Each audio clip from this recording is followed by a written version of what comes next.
So in the month of July, we have gotten two new comic book movies, Fantastic Four First Steps and Superman. So which one was the best? I'm going to talk about that and more in today's video.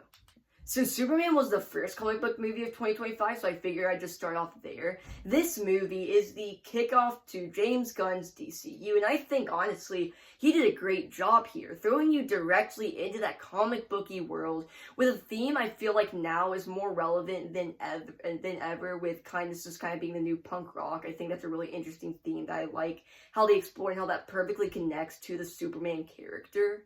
His kindness, his very just go-lucky attitude, thinking everybody is great. And I love that. I love the action. I love how it just throws you into this very comic booky world.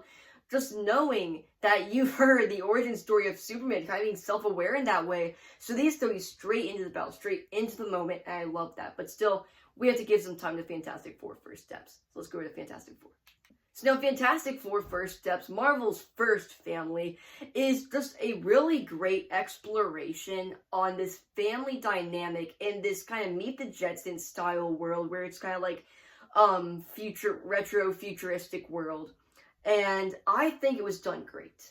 But I think one thing that makes it go right behind Superman, and like basically you don't even need to see this video if you've seen every movie I saw in July ranked in theaters, then you would know that the same reasons I'll discuss here. But like this movie, yes, I think it was great. Yes, I think the family at its core, that core family dynamic was great. The set design was beautiful, keeping you intrigued and the whole time. Cinematography, I just loved everything about that, really. And but this movie does have one glaring issue, and that this movie feels very short, and the pacing reflects that.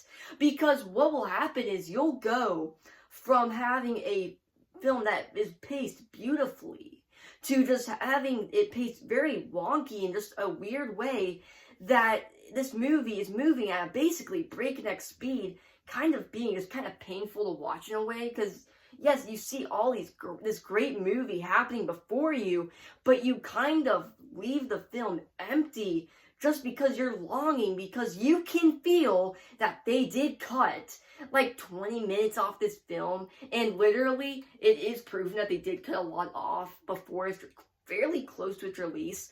Because if you check the theater website a while before this film came out, it said 2 hours 10 minutes.